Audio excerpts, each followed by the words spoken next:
علی بھائی اگلا سوال ہے، مجھے پیشاب کے قطروں کی بیماری ہے، جب کبھی بھی پیشاب کے بعد وضو کر کے نماز پڑھتا ہوں تو تھوڑا بہت قطرہ نکل ہی آتا ہے، پھر دوبارہ سے کپڑے پاک کر کے نیا وضو کر کے نماز پڑھنی پڑتی ہے، پلیز میری اس مشکل کا کوئی حل بتائیں۔ مجھ جیسے کئی نوجوانوں کے ساتھ یہ مسئلہ ہے لیکن وہ سوال پوچھنے سے شرم محسوس کرتے ہیں، آپ کا جواب ان تمام نوجوانوں کے لیے بھی مفید ثابت ہوگا۔ دیکھیں جی، میں نے اس کے اوپر آلریڈی 2012 کے اندر ایک ڈیٹیلڈ ویڈیو ریکارڈ کروائی تھی، مسئلہ نمبر 42، وضو، غسل، استنجا اور تیمم، اس قسم کے مسائل کے اوپر۔ اس میں نے اس کو ڈسکس کیا تھا، الگ سے کلپ بھی ہے، میں آج بھی تھوڑا اس کو بریف کر دیتا ہوں۔ ظاہر ہے اب میری ویڈیوز جو ہے وہ ہر طبقے کے لوگ سنتے ہیں، اس میں میل بھی ہیں، فیمیل بھی ہیں، جوان بھی ہیں، شادی شدہ بھی ہیں، غیر شادی شدہ بھی ہیں۔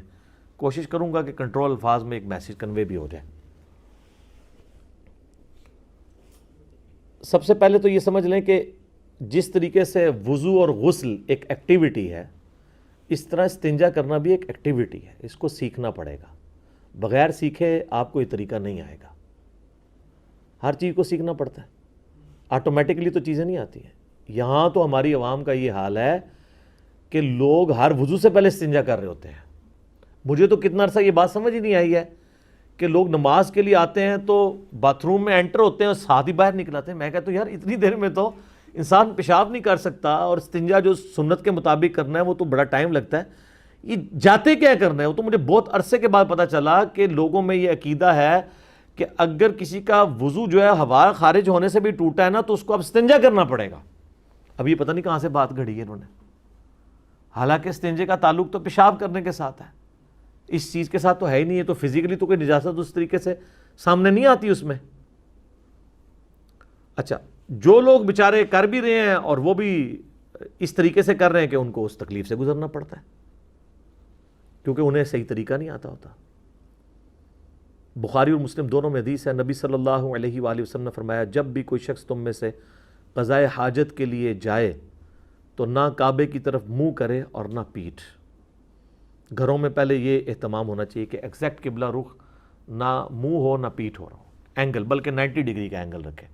میں تو جب کبھی بھی یعنی کنسٹرکشن میں انوالو ہوں اپنے گھر کے سلسلے میں تو بالکل اس طریقے سے، اگر قبلہ اس طرف ہے سیٹ ایسے لگوائی ہے۔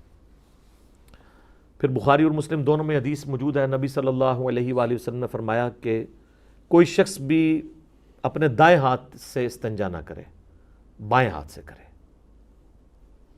پھر صحیح مسلم میں حدیث ہے، ایک شخص یہودیوں میں سے آ کے حضرت سلمان فارسی کو تنزیہ طور پہ کہتا ہے کہ تمہارے صاحب تو تمہیں قضائے حاجت کا طریقہ بھی بتاتے ہیں۔ وہ کہتے ہیں ہاں ہمارے لیے فخر کی بات ہے، ہمارے نبی نے ہمیں یہ بھی بتایا ہے کہ ہم نے پیشاب کس طرح کرنا ہے۔ پھر انہوں نے کہا سنو، ان گل کی تھی تو سن کے جا، نبی علیہ السلام نے ہمیں دائیں ہاتھ سے استنجا کرنے سے منع فرمایا ہے، نبی علیہ السلام نے ہمیں حکم دیا کہ ہم اپنے بائیں ہاتھ سے استنجا کریں۔ ظاہر ہے یہ اسی کے لیے جس کا بایاں ہاتھ کام کرتا ہے اس کے لیے، اگر کوئی بیچارہ کوئی شرعی عذر ہے وہ ایک الگ چیز ہے۔ اور نبی صلی اللہ علیہ وآلہ وسلم نے ہمیں قبلہ رخ بیٹھنے سے منع فرمایا ہے، اور نبی صلی اللہ علیہ وآلہ وسلم نے ہمیں 3 سے کم ڈھیلوں سے استنجا کرنے سے منع کیا ہے۔ ظاہر ہے جب بڑا پیشاب کریں گے تو کم از کم 3 ڈھیلے استعمال کرنے ہیں، بلکہ بخاری و مسلم میں ایک حدیث ہے کہ 3 سے زیادہ بھی کرنا ہے تو طاق کرو، 5 یا 7، یعنی یہ افضل ہے، لیکن 3 سے کم نہیں۔ پھر حضرت سلمان فارسی کے الفاظ ہیں مسلم شریف کی اس حدیث میں کہ نبی علیہ السلام نے ہمیں ہڈی اور گوبر سے استنجا کرنے سے منع فرمایا، کیونکہ وہ ترمذی، ابو داؤد، ابن ماجہ میں آتا ہے نا کہ جنہوں نے آ کے ریکویسٹ کی تھی کہ اللہ نے ہماری غذا اس کے اندر رکھی ہے تو آپ اپنی امت کو منع کر دیں کہ ہمیں یہ اس سے استنجا نہ کریں۔ یہ کئی لوگوں کو آپ دیکھتے ہیں نا ایسی جگہوں پہ پیشاب کرنے سے کوئی جنات وغیرہ کا آسیب کا بھی اثر ہو جاتا ہے، اس کی وجوہات بھی یہی ہوتی ہیں۔ ایسی جگہوں پہ نہیں کرنا چاہیے، بلکہ دعا پڑھ لینی چاہیے اگر آپ کسی آکورڈ جگہ پہ جا رہے ہیں۔ ویسے تو ہر جگہ بھی جاتے وقت بخاری مسلم دونوں میں نبی علیہ السلام نے دعا تعلیم کی ہے، اللہم انی اعوذ بک من الخبث والخبائث، اے اللہ میں تیری پناہ میں آتا ہوں شریر جنوں اور جنیوں کے اگینسٹ۔ یہ دعا ہے بیت الخلاء میں جاتے وقت۔ اور ابو داؤد میں آتا ہے کہ باہر نکلتے وقت آپ نے پڑھنا ہے غفرانک، اے اللہ میں تیری مغفرت کا طلبگار ہوں.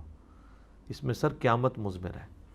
پیشاب کے آتے وقت جو تکلیف ہوتی ہے، اگر یہ پیشاب باہر نہ نکلے تو آپ کو پتہ ہے کس طرح ڈائلیسس کروانے پڑتے ہیں. تو کسی شخص کا پیشاب عزت کے ساتھ نکل جائے اور وہ تکلیف سے آزادی حاصل کر لے تو باہر نکل کے اسے یہی کہنا چاہیے اے اللہ میں تجھ سے مغفرت کا طلبگار ہوں. یعنی جس طرح مجھے اس چھوٹے سے عذاب سے جان میری چھڑائی ہے نا، آخرت کے عذاب سے بھی بچا لے. بیچ میں تھیم یہ ہے. ایک اور دعا بھی آئی ہے ابو داؤد کے اندر، لیکن وہ روایت کمزور ہے. اللہم اذھب عنی، وہ والی دعا جو ہے وہ کمزور ہے. یہ مضبوط ہے غفرانک، لفظ ہے غفرانک کا، لیکن لفظ آپ اس کو وقف کریں گے غفرانک، کاف کش والا ہے جو باریک پڑھا جاتا ہے. تو یہ آپ نے باہر نکلتے وقت دعا کرنی ہے. ڈھیلے آپ نے 3 یا 3 سے زیادہ، یہ اس صورت میں جب آپ مٹی کے ساتھ کر رہے ہیں. ویسے افضل استنجا یہی ہے کہ آپ پانی سے کریں، مٹی کے بعد پانی سے بھی دھوئیں. نبی علیہ السلام نے اس چیز کو پسند فرمایا. لیکن ظاہر ہے جہاں پہ پانی تردد تھا وہاں پہ تو مٹی نعمت تھی نا، اور مٹی تو سورۃ المائدہ میں، سورہ نساء میں اللہ تعالیٰ نے خود طہارت کا ذریعہ اسے بنا دیا. اچھا مٹی سے جب آپ استنجا کر لیں گے تو اسے پانی سے دھونے کی ضرورت نہیں رہے گی، مٹی خود پاک کرنے والی چیز ہے. لیکن مٹی والا قیاس آپ ٹیشو پیپر پہ تو اس درجے میں نہیں کر سکتے، کیونکہ ٹیشو پیپر پاک کرنے والی چیز نہیں ہے. اگرچہ ضرور ہے کہ یہ اتنے حصے سے وہ ریموو کر دے گی. اس کا ایک اور آپٹیمل سلوشن میں آپ کو بتا دیتا ہوں جو باہر کے ملکوں میں لوگ کر لیتے ہیں، جو سمجھدار لوگ ہیں.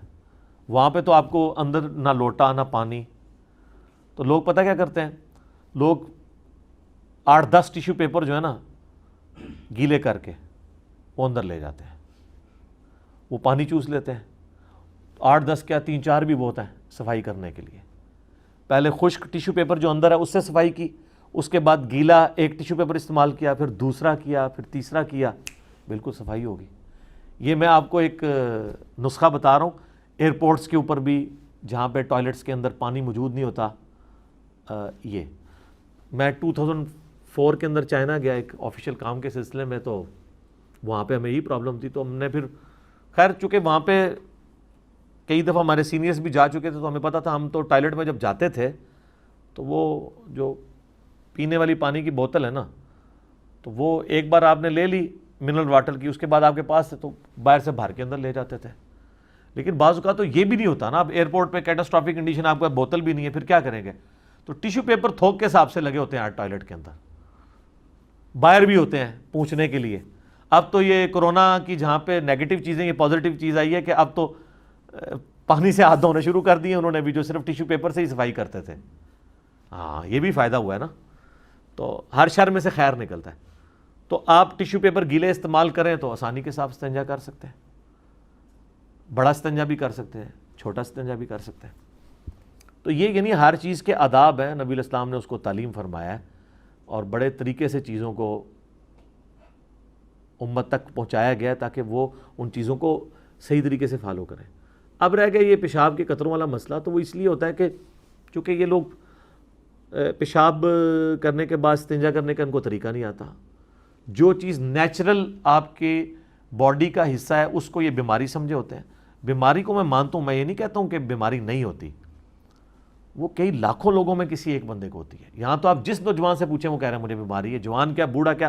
مجھ سے لوگ ڈسکس کرتے ہیں کہ جی وہ جناب جی وہ استنجا کر کے وضو کر کے جیسے ہی پہلی رکعت نیت کی ہے تو لگا جیسے قطرہ نکل گیا. وہ کہتے ہیں جی کیا کریں؟ میں نے کہا جی کیا کریں، جا کے وضو دوبارہ کریں، کپڑے پاک کریں، اور کیا کریں. وہ سمجھتے ہیں کہ جی ہمیں کوئی ریلیکسیشن مل جائے گی، جی ہمیں معاف ہے. اس طرح تو معاف نہیں ہوگا. پہلے آپ کو شرعی طور پہ مریض ثابت ہونا ہوگا. اس کے ثابت ہونے کے لیے یہ ہوگا کہ اسی سے اگر آپ یہ کاؤنٹر کوشچن کر لیں گے، جس طرح کورونا کا چیک کرتے ہیں نا وہ، کہ خشک کھانسی تو نہیں آ رہی، سانس تو نہیں رک رہا، آپ کو بیماری قطروں کی ٹیسٹ بتا دیں، ان سے پوچھیں. یہ قطرے آپ کو اس وقت آتے ہیں جب آپ نے پیشاب نہ کیا ہوا ہو. یعنی ایک بندہ صبح اٹھا ہے اس کو قطرے آنے شروع ہو جائیں، وہ کہے گا نہیں جب پیشاب کر کے فارغ ہو تو پھر قطرے آتے ہیں. تو اٹ مینس کہ آپ کو استنجے کا طریقہ نہیں آتا.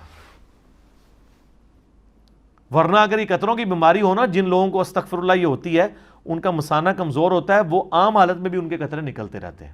وہ لاکھوں میں کوئی ایک ہوتا ہے. ان کو آپ پوچھیں تو یہ آپ کو کہیں گے 1-2 بار قطرہ آتا ہے پھر سکون ہو جاتا ہے. سکون اس لیے ہوتا ہے کہ وہ نیچرل آنا ہوتا ہے، وہ آپ کو نکالنا ہوگا. اس کو میں نے ایک مثال سے سمجھایا سائنٹیفکلی، آپ اگر اس کو سمجھ لیں، آپ کسی نل کے ساتھ کوئی ایک ربڑ کا لمبا پائپ جوڑ دیں، پیچھے سے نل کھول دیں، اس پائپ میں سے پانی نکلے گا، تھوڑی دیر بعد آپ نل کو بند کر دیں،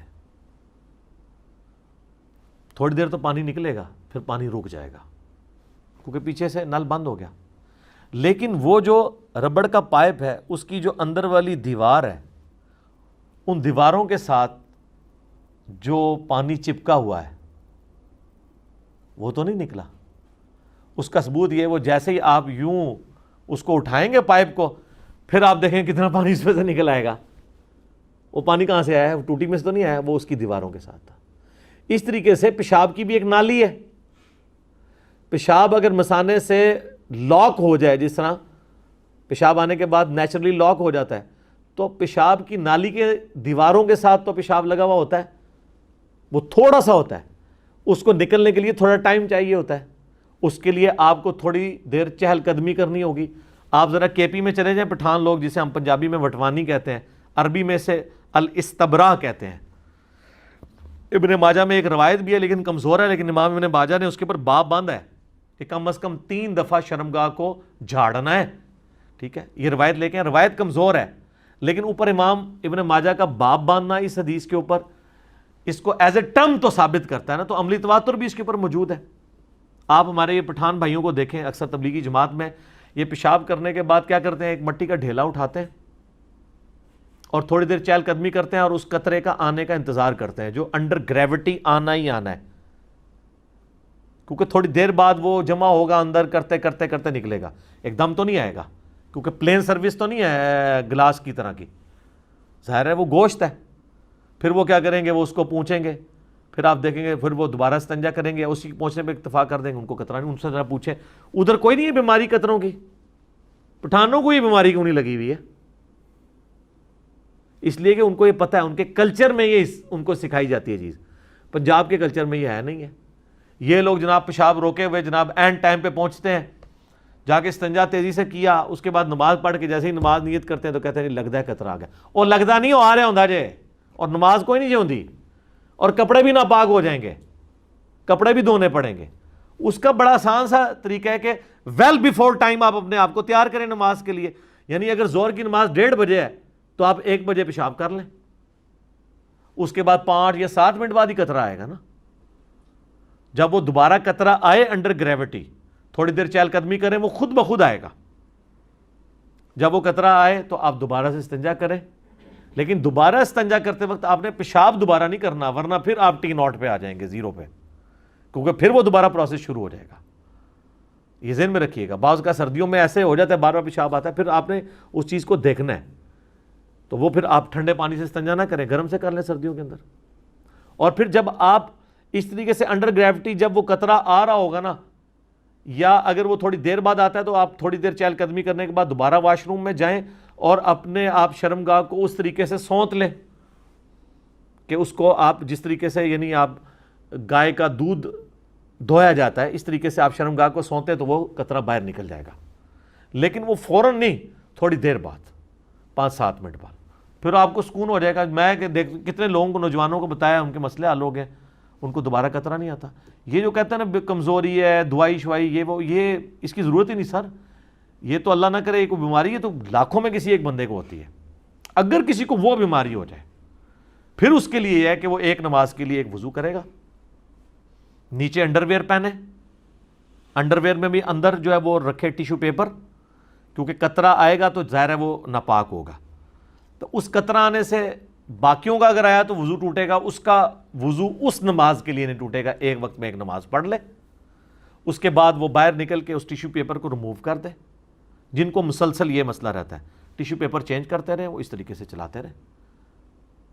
لیکن یہ آپ جس طریقے سے میں آپ کو بتا رہا ہوں استنجا کریں گے تو یہ ایشو آپ کا ختم ہو جائے گا کچھ عرصے میں، چونکہ لوگوں کو یہ چیز پتہ نہیں ہے۔ اس طریقے سے بعض لوگوں کو ہوا خارج ہونے والا ایشو ہوتا ہے، وہ کہتے ہیں ہمارے تو بھائی کھانا پینا آپ اپنا کم کریں، بعدی چیزوں سے پرہیز کریں، چیزوں کو آپ میڈیکلی لے کے چلیں تو ایشو ایڈریس ہوں گے۔ اس کے باوجود اگر ایشو ایڈریس نہیں ہوتا، پھر ایک نماز کے لیے آپ ایک وضو کریں گے، اگلی نماز کے لیے آپ کو نیا وضو کرنا ہوگا۔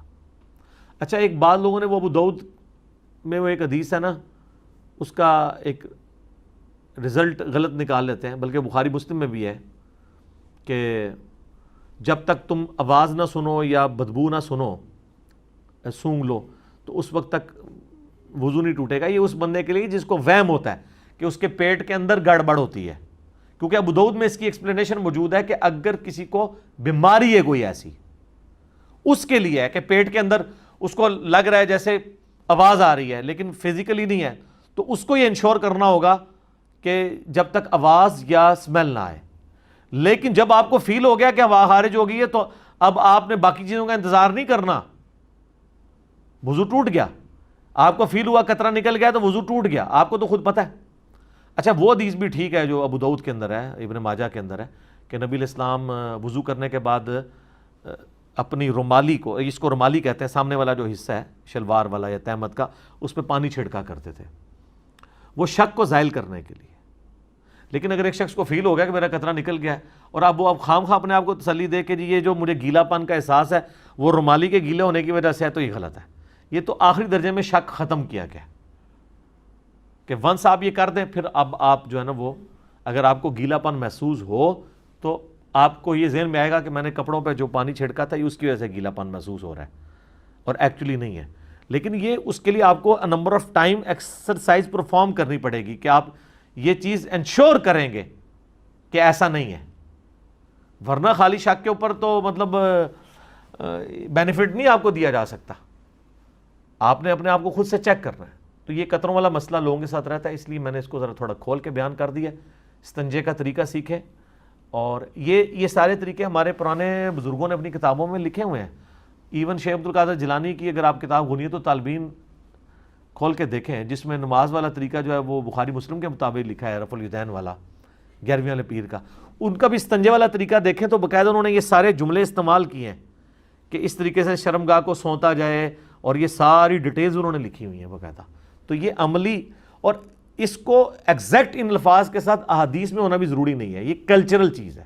حدیث تو آپ کو گائیڈ لائنز بتائے گی کہ قطروں سے بچنا ہے، ٹھیک ہے جی، پیشاب کے لیے یہ ریکوائرمنٹس ہے کہ آپ نے، اب وہ جو حدیث ہے حضرت سلمان فارسی والی، اس میں تو یہ الفاظ ہی نہیں ہے کہ آپ نے اپنے کپڑوں کو چیٹوں سے بھی بچانا ہے، تو یہ انڈرسٹوڈ ہے، وہ باقی حدیثوں میں موجود ہے۔ بخاری مسلم میں حدیث ہے نا کہ نبی علیہ السلام گزر رہے تھے، آپ فرمائیں 2 قبر والوں کو عذاب ہو رہا ہے، ایک جو ہے وہ پیشاب کے چھینٹوں سے نہیں بچتا تھا اور دوسرا چگلی کھایا کرتا تھا، پھر آپ نے ایک ٹہنی توڑ کے اس کے 2 حصے کر کے اس میں ڈال دیے، فرمایا کہ میں اللہ سے امید کرتا ہوں جب تک یہ ہری رہیں گی ان کے عذاب میں تخفیف ہوگی، نبی علیہ السلام کے مبارک ہاتھوں کی برکت سے۔ تو وہ پیشاب کے چھینٹوں سے بھی بچنا ہے آپ نے، اور اصل مقصد پیشاب کے چھینٹوں سے بچنا ہے۔ یہ جو کہتے ہیں کھڑے ہو کے پیشاب کرنا، بیٹھ کے پیشاب کرنا، یہ ٹھیک ہے کہ عمومی سنت نبی علیہ السلام کی بیٹھ کے ہے، اس پہ میرا کلپ ریکارڈڈ ہے۔ لیکن اگر کہیں پہ مرد کو کھڑے ہو کے پیشاب کرنا پڑتا ہے تو وہ بخاری میں حدیث ہے کہ نبی علیہ السلام نے کیا ہے۔ امام ترمذی نے باقاعدہ پہلے بیٹھ کے پیشاب کرنے والی حدیث لی ہے، اس کے بعد انہوں نے چیپٹر بنایا کہ اس میں رخصت کا بیان، کہ آپ کو اجازت ہے کہ مرد کھڑے ہو کے پیشاب کر سکتا ہے۔ یہ تو کتنی مرد کے لیے کتنی سہولت ہے۔ آج کل آپ ملٹی نیشنل ہوٹلوں میں، آپ ایئرپورٹس کے اوپر دیکھیں مردوں کے کھڑے ہونے کی پیشاب کی جگہ بنی ہوتی ہے، آپ بڑے احتیاط سے پیشاب کریں، آپ کو چھینٹے بھی نہیں پڑتے۔ اور اگر آپ کو چھینٹے پڑ رہے ہیں تو بیٹھ کے پیشاب بھی کرنا منع ہوگا۔ اگر آپ ایسی پتھریلی زمین پہ کر رہے ہیں کہ آپ کے اوپر پڑ رہے ہیں تو اس سے بہتر ہے آپ کسی اونچی جگہ پہ کھڑے ہو کے پیشاب کر لیں مرد کے لیے۔ اس لیے نبی علیہ السلام نے لاٹھی بھی ساتھ رکھی ہوتی تھی، آپ پہلے زمین کو نرم کرتے تھے۔ اب تو سر پیشاب کرنا ہی بڑا آسان ہو گیا، یہ اٹیچ باتھ اتنی بڑی نعمت ہے کہ آپ سوچ نہیں سکتے۔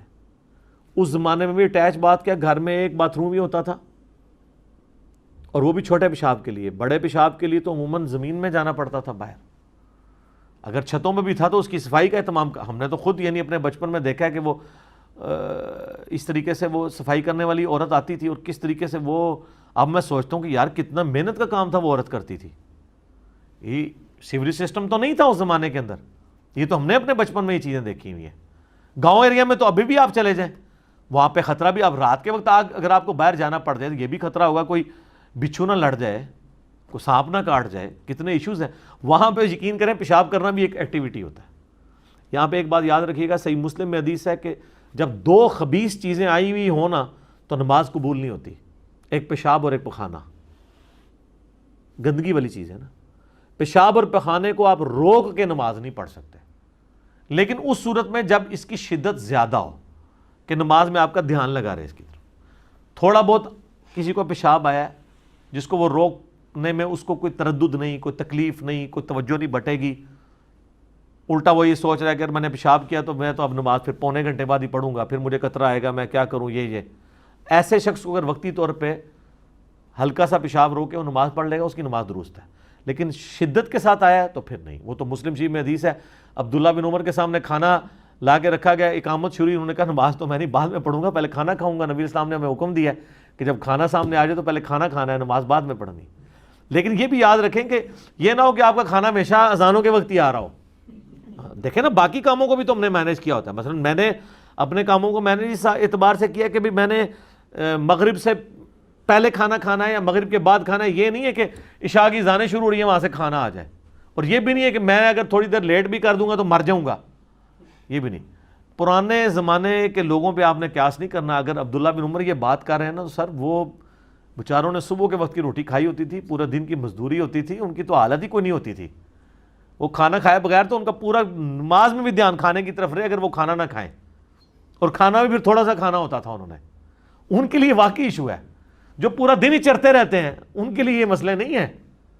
وہ نماز سے پہلے بھی کھا رہے ہوتے ہیں, نماز کے بعد بھی کھا رہے ہوتے ہیں, سونے سے پہلے بھی کھاتے کھاتے سوتے ہیں, اور سو کے اٹھ کے بھی کھانا شروع کر دیتے ہیں. ادھر زیادہ تر لوگ یہی کر رہے ہیں نا, کھانے کے معاملے میں کوئی احتیاط نہیں ہے. ہاں آپ تھوڑا تھوڑا کھاتے رہیں, بے شک زیادہ دفعہ کھائیں ٹھیک ہے, اوور ایٹنگ نہیں کرنی چاہیے. اور یہ جو لوگ بڑا لوگوں کو شوق ہوتا ہے وہ جناب صبح اٹھ کے نا ناشتہ کرنے سے پہلے برش کر رہے ہوتے ہیں. کوئی فائدہ نہیں اس برش کرنے کا. جو کام آپ کے ساتھ کھانے نے ڈالنا تھا آپ کے دانتوں کے ساتھ وہ ڈال لیا. رات کو سونے سے پہلے برش کرنا ہے آپ نے, تاکہ ذرات دانتوں میں نہ رہیں, رات کو ان کو کام کرنے کا موقع نہ ملے کہ وہ کیڑا لگائیں. صبح ناشتہ کرنے سے پہلے تو جسٹ کلی کر لیں, کافی ہے, ہاتھ دھو لیں, اور ناشتہ کرنے کے بعد برش کریں, تاکہ دوپہر کے کھانے تک جو 8-10 یا 5-6 گھنٹے ہیں, تو 8-10 تو میرے جیسے لوگوں کے لیے جنہوں نے شام کو کھانا ہے, لیکن جنہوں نے دوپہر کو بھی کھانا ہے ان کے لیے 5-6 گھنٹے ہیں. ان 5-6 گھنٹوں میں دانتوں کو کیڑا لگنے کا موقع نہ اس کھانے کو ملے. تو کھانا کھانے کے بعد دانت دھونے چاہیے, تب فائدہ مند ہے. پہلے آپ دھوئیں گے اور بعد میں وہ لگا رہے تو کوئی فائدہ ہے؟ ہاں, جس نے وہ پہلے بھی نہیں دھوئے ہوئے بعد میں بھی نہیں دھوئے ہوئے تو پھر تو ظاہر ہے ایک دفعہ دھو لے بہتر ہے, لیکن کھانا کھانے کے بعد دھونے چاہیے. تو یہ کئی ساری چیزیں تھیں, میں نے ساتھ ساتھ بیان کر دی. امید ہے کہ یہ ہماری جب ویڈیو اپلوڈ ہوگی تو کئی نوجوانوں کا یہ مسئلہ حل ہوگا جو بیچارے اس طرح کے وہم میں پڑے رہتے ہیں. کئی لوگ ہیں بیچارے وہ 3 بالٹیاں ضائع کر دیتے ہیں, ان کا وضو ختم نہیں ہوتا, وہم ہی ختم نہیں ہوتا. یہ سب شیطان کی طرف سے ہوتا ہے. اس طرح کا وہم نہ کیا کریں. یہ وہم کوئی تقوی میں نہیں لائی کرتا, یہ اللہ کی نافرمانی میں, شیطان کی پیروی میں. اور اس کو آپ اگنور کریں. ایک دفعہ آپ کسی عالم دین کو اپنا وضو فزیکلی دکھا لیں, جس کو خود بھی وضو کا طریقہ آتا ہو, اور آپ اس کے سامنے بالکل نارمل وضو کریں جس طرح کیا جاتا ہے, اور وہ آپ کو کہتا ہے آپ کا وضو ٹھیک ہے, تو اب بعد میں شیطان کے ہتھے نہ چڑھیں. کچھ عرصہ آپ اس کو اگنور کریں گے, خود بخود وسوسے آنا بند ہو جائیں گے. کئی لوگ ہیں وہ نماز شروع کرتے ہیں, پہلی تکبیر ہی 10 دفعہ کہتے ہیں اللہ اکبر, پھر وہ نماز توڑ دیتے ہیں, پھر دوبارہ نیت کرتے ہیں. ٹھیک ہے, اسی وہم میں پڑے رہتے ہیں. وہ کہتے ہیں پہلی تکبیر تو فرض ہے, پوری مسجد ان کی تکبیر سن رہی ہوتی ہے, ان کے کانوں میں آواز نہیں جا رہی ہوتی. وہ کہتے ہیں پہلی تکبیر کانوں کو سنانا ضروری ہے. وہ ہی نہیں سن رہے ہوتے, باقی سارے سن رہے ہوتے ہیں. میں نے خود یعنی اپنے ساتھ یونیورسٹی میں ایسے اسٹوڈنٹس دیکھے ہیں. تو اس طرح کا وہم نہیں کرنا چاہیے. شیطان بعض اوقات نیکی کی آڑ میں آپ کو دین سے متنفر کروانے کے لیے اس طرح کی حرکتیں کروا دیتا ہے.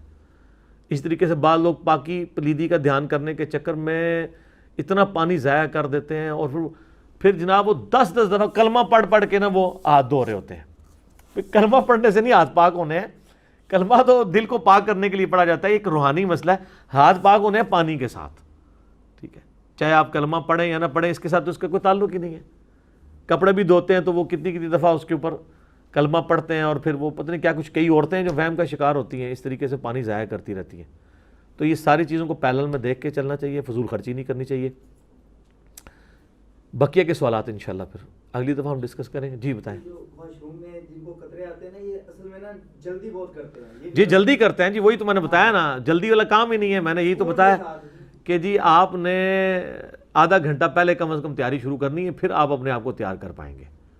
تو جلدی کریں گے تو پھر یہی کچھ ہوگا. جلدی اسی لیے کر رہے ہوتے ہیں کہ اینڈ ٹائم پہ وہ جا رہے ہوتے ہیں. ٹھیک ہو گیا جی. اللہ تعالیٰ سے دعا ہے جو حق بات میں نے کہی اللہ تعالیٰ ہمارے دلوں میں راسخ فرمائے.